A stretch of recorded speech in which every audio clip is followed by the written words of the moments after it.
Hello YouTube, and welcome to part 9 of our Realism Overhaul series. Today we need to figure out how to make some more money because I think we only have $299 and that's not a lot to do much with anything. Go back and look and see what contracts are available. And we see we have these sounding rocket contracts again.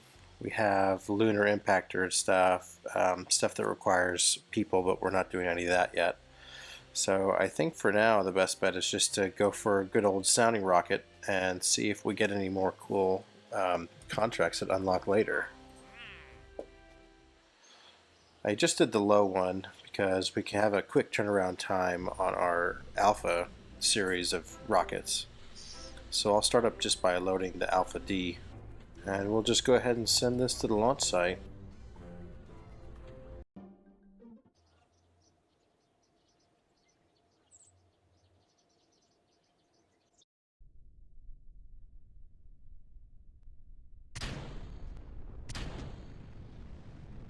Well, I think I let go of that stage a little bit too early, but we'll see if this stabilizes.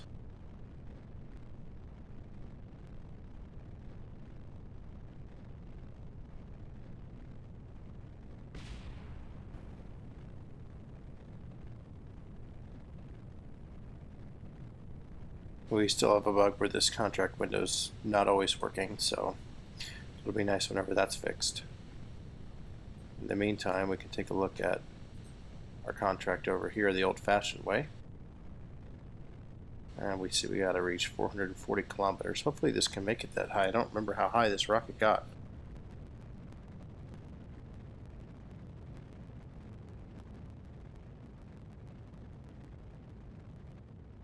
Alright, looks like we cut it a little bit close, but I think we'll more than make our goal.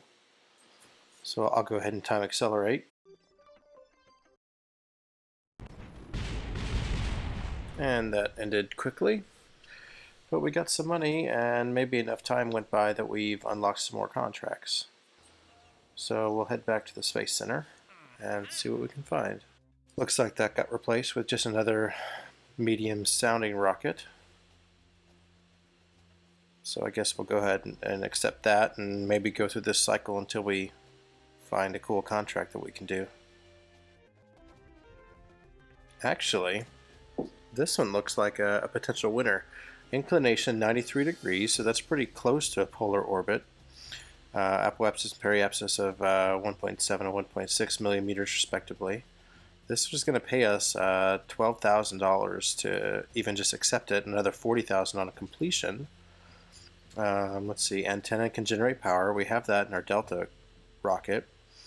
Have a film return camera on the satellite. We don't have a film return camera right now, but I wonder how much that would hurt us to try to add that. I think let's accept it and let's see what happens. We can go back to the VAB and see what it takes to put a film return canister on this thing. So I'm pretty sure, first let's load up the Delta.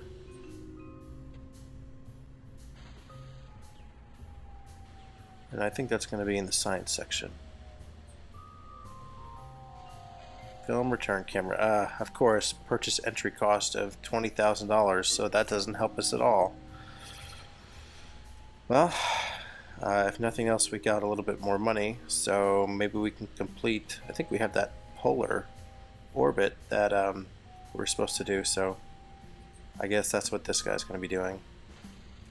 And we'll just have to wait till we have enough money to unlock that film return canister. Let's see if we can see when that contract expires. Okay, so we have a few years, so that shouldn't be too much of an issue. But we can go ahead and try to complete this. It'll give us enough money to buy the film return camera.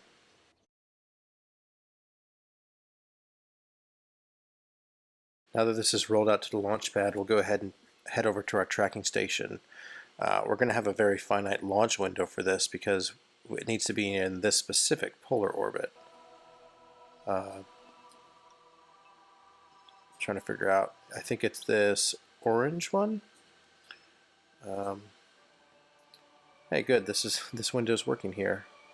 but it's not showing me all my active contracts. I don't know what's up with that.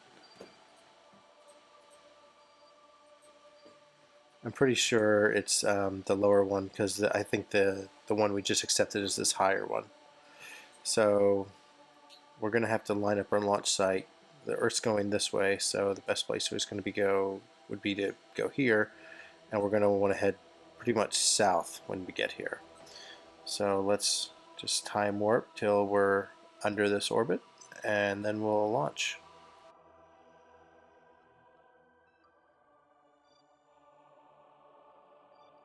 All right, that's probably close enough.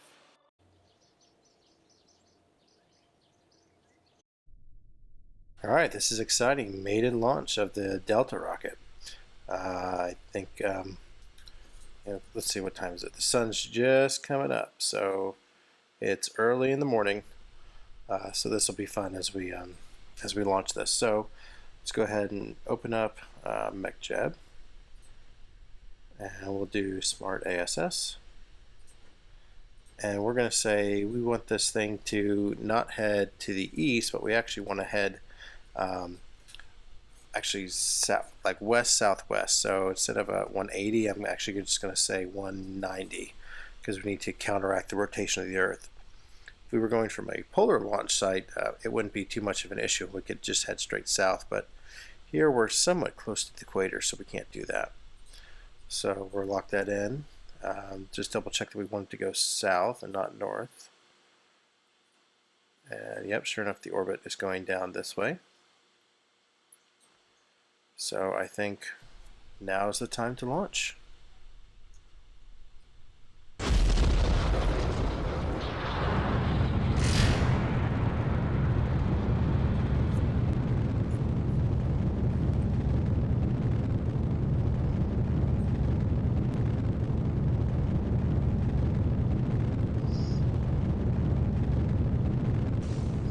And we lost an engine right off the get-go. That's not good.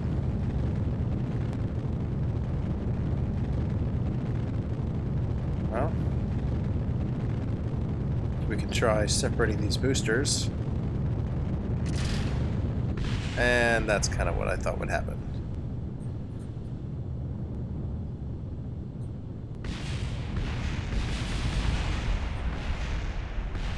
Well, good thing this rocket was unmanned. I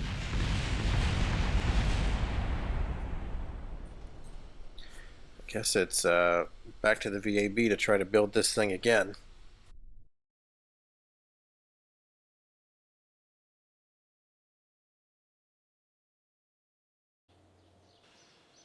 The only problem is we don't have enough money to do that.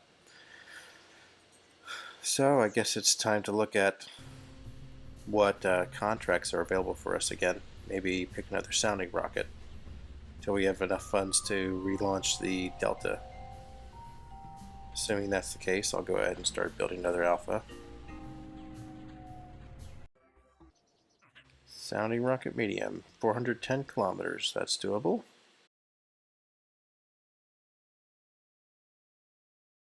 And I'll at least warp to the morning. Alright, up, and away we go.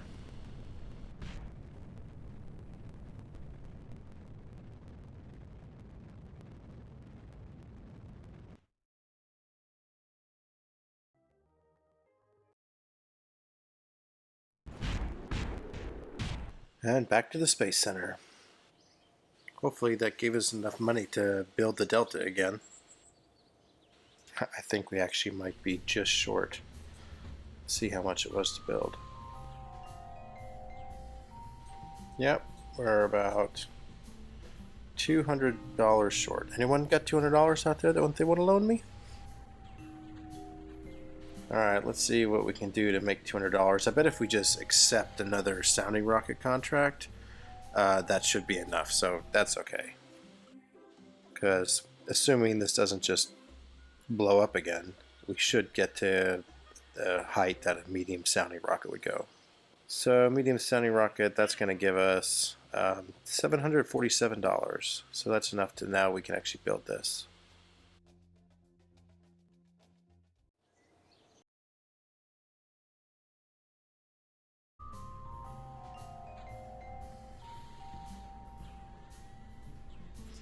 Nothing like running a budget space program. Hey, we unlocked mature supersonic flight. Alright, let's go back to the tracking station and see how this lines up to our intended orbit.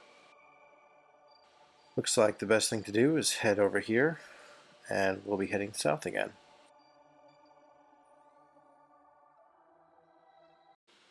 Alright, September 25th, 1954. The launch of the second Delta rocket, carrying some payload to polar orbit. Alright, set our heading to 190 degrees, start our pitch off at 90, and let's go for launch. Ignition, and liftoff of the Delta.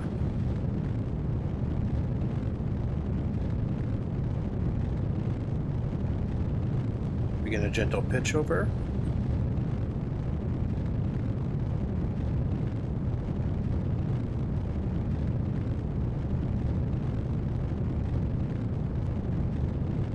And 42 seconds into the flight, we're already pulling 2 Gs.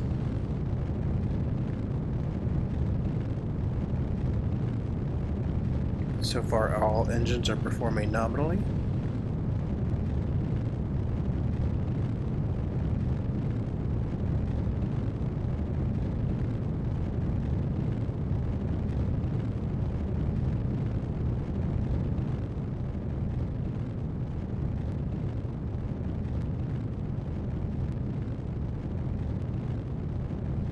Hit 4 Gs at 1 minute and 33 seconds in. Booster cutoff in 10 seconds.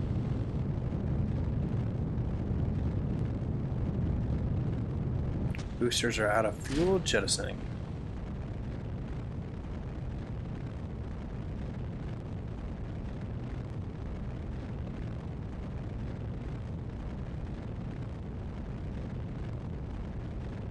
I'm going to go ahead and manually take control again instead of being locked to surface velocity plus. And I'm going to bring my pitch down to 20 degrees. Go ahead and pull up the map and take a look at how we're looking at our orbit.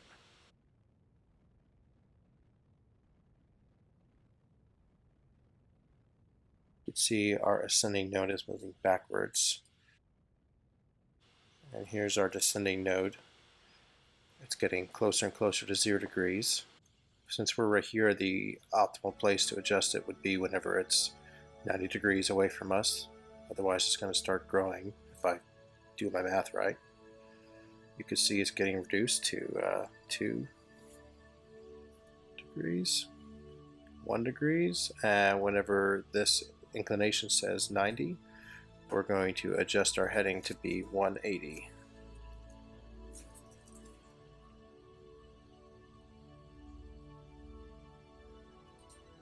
Alright, execute. Now our inclination is locked to pretty close to 90 degrees. You can see our descending node has stopped moving.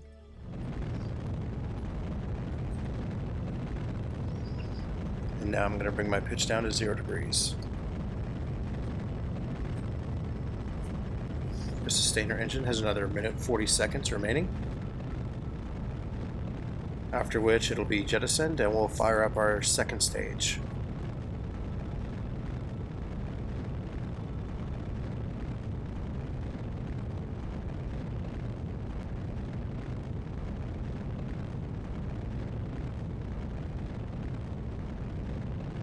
We're in space now, so I'm actually going to adjust the staging, separate these fairings, that way we can go ahead and extend our antenna.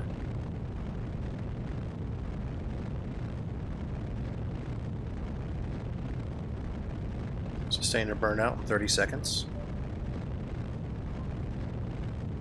Main engine cut off in 15 seconds.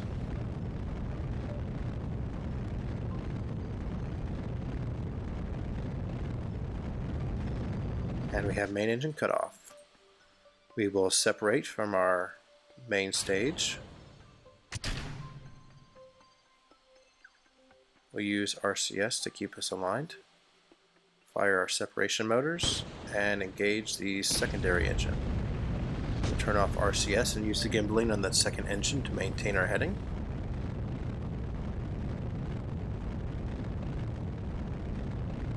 And here we're aiming to raise, get our periapsis to pretty much where we are now, and our apoapsis up to the target altitude, which is around, I think, 1 million meters. Take a look at the map again. We'll want to get up to, yeah, just about 1 million meters. If we have enough fuel, we might try to perform a deorbit burn for this second stage.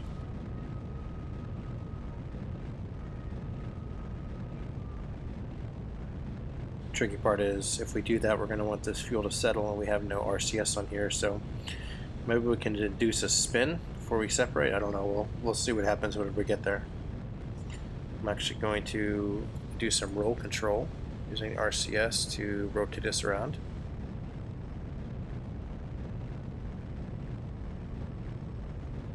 At this point, we may want to start pitching up as well to arrest our descent. Pitch up to about 10 degrees. And then use RCS to stop our rotation. A little bit too late, but that's okay.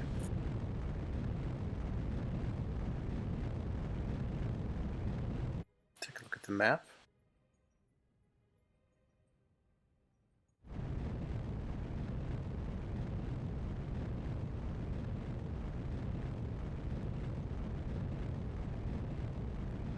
And actually at this point I'm going to pitch straight up.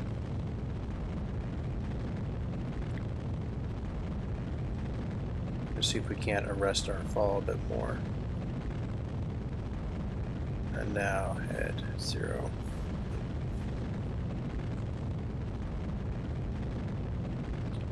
Alright, secondary engine cut off.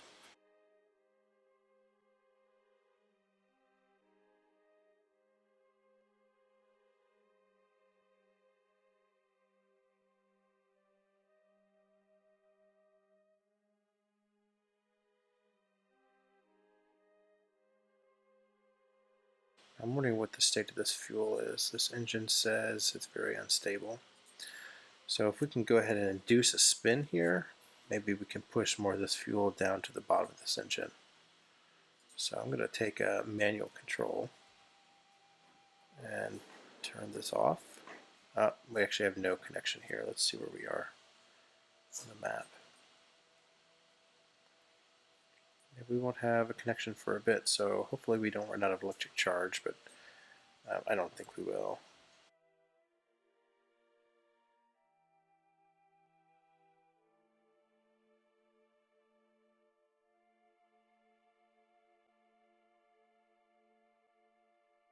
This guy has a lot of electric charge, it looks like, so we should be okay for a little bit.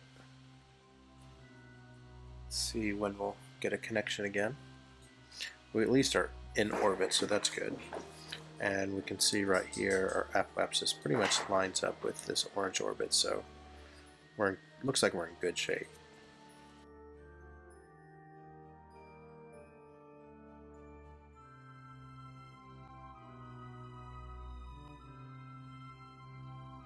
I think at this point I'll just go ahead and warp to the apoapsis. That's where it's going to be easiest to do a deorbit burn. And we'll have plenty of electric charge to get us there, I think.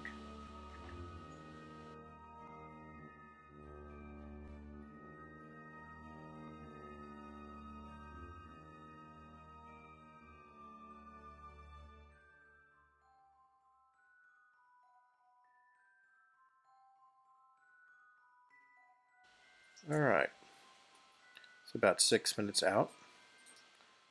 The fuel state of this guy is still very unstable, but let's see what happens if we initiate a pretty good spin.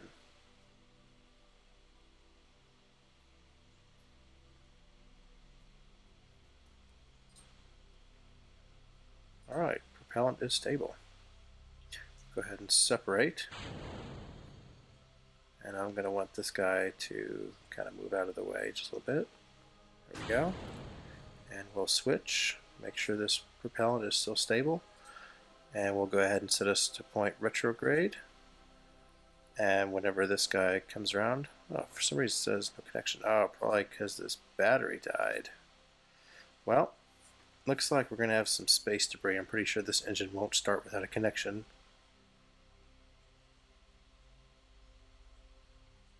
Yep.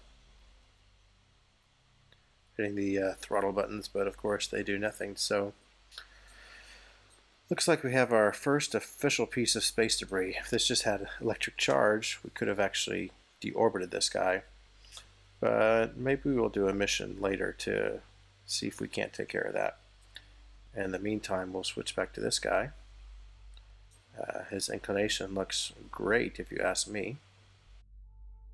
And we'll go ahead and lock him to prograde.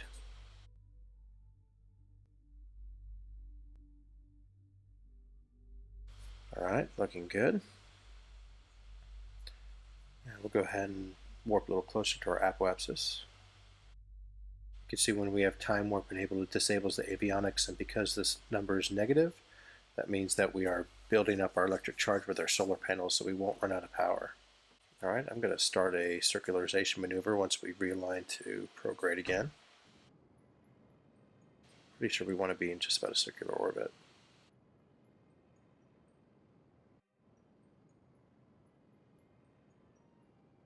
If we circularize here, we should be close enough. I think. We'll see what happens. Alright, let's take a look. Hey, position satellite in a polar orbit of Earth. We got it. That was quick. And we got our sounding rocket mission. Alright, all these are our destroyed stages. So I'd say mission success. Now we actually have some money that we can build more of these. But this has been a great design. Other than that first failure, I think this is going to do really well for our space program. So until next time, see you later.